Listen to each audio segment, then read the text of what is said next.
उस समझने के लिए बहुत कुछ करना पड़ेगा।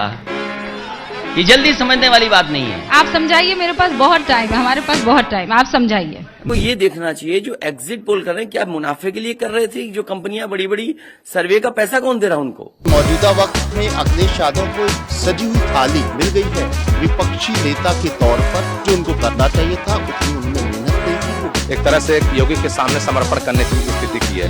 तो साफ है, हमें सुविधा चाहिए ना, जो हमें मूलभूत सुविधाएं हैं, अगर हमें मिल रही हैं तो फिर हमें क्यों, हमें वो दिन याद है।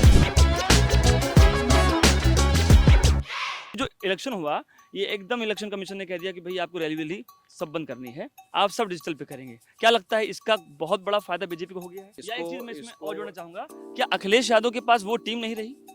देखिए, ये इसको समझने के लिए आपको 2014 की तरफ जाना पड़ेगा, और भी अगर आप पीछे जाएं तो गुजरात के चुनावों की तरफ देखना पड़ेगा। भारतीय जनता पार्टी तकनीक के रूप में 2014 से ही बहुत आगे है, और न सिर्फ तकनीक के रूप में बल्कि उनके जो विभिन्न संगठनों के आयाम हैं, जिसको वो आयाम कहते हैं, वो बहुत व्यापक है। और संगठन के लेवल पर इसमें कोई शक नहीं कि हार जीत किसी की भी हो, फैसला किसी के भी फेवर में आए, लेकिन संगठन के लेवल पर भारतीय जनता पार्टी के मुकाबले में कोई दूसरा संगठन खड़ा नहीं है।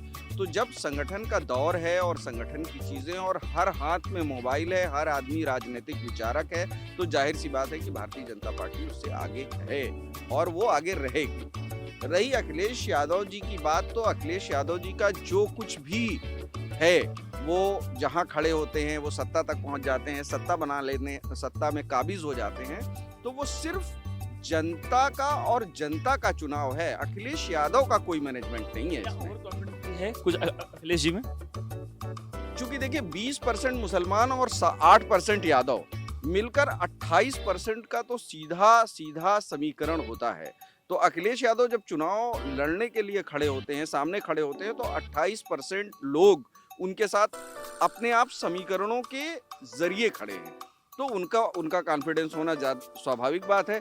अब वो ओवर है या नहीं है, ये तो जनता तय करेगी और आप लोग तय करेंगे। चाहे डिजिटल हो, चाहे इलेक्ट्रॉनिक मीडिया हो या प्रिंट मीडिया हो, आप अखबारों को उठा के देख लीजिए किसके विज्ञापन छप रहे हैं।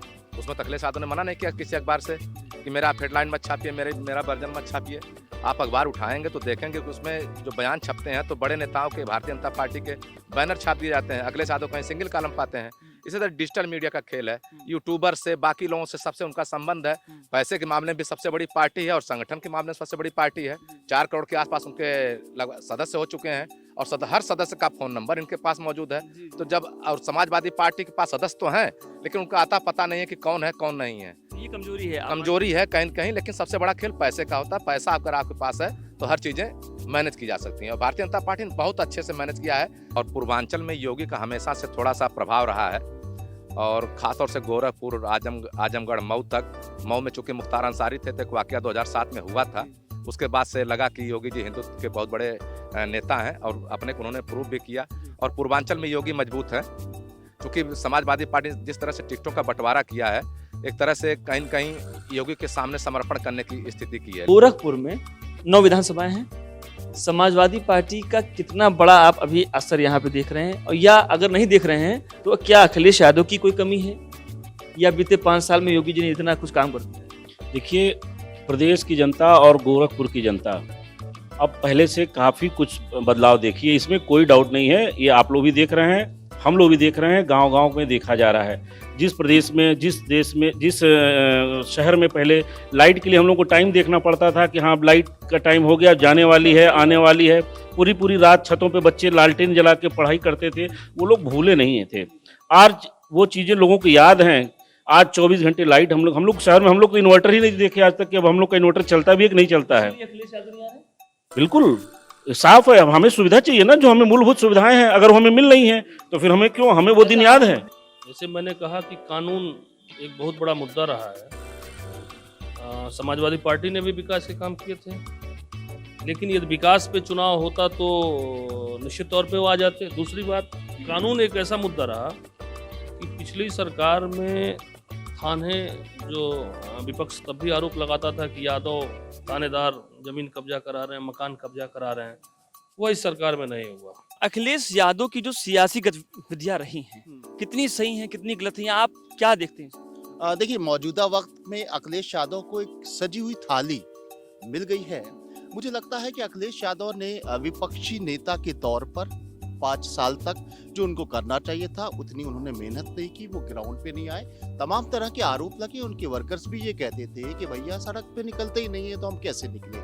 मजबूरी बयान की जाती थी कि उनको कहीं ना कहीं डर है। भारतीय जनता पार्टी एक बहुत ताकतवर पार्टी है, केंद्र में उनकी सत्ता है, उत्तर प्रदेश में उनका वर्चस्व है, उनकी एक बहुत ही प्रचंड बहुमत से वो जीते आए हैं, जनता का विश्वास है। और जो जांच कराना, अंदर कर देना, ये जो एक बहुत ही सख्ती से एक परंपरा शुरू हुई है जिसका शिकार आजम खान है।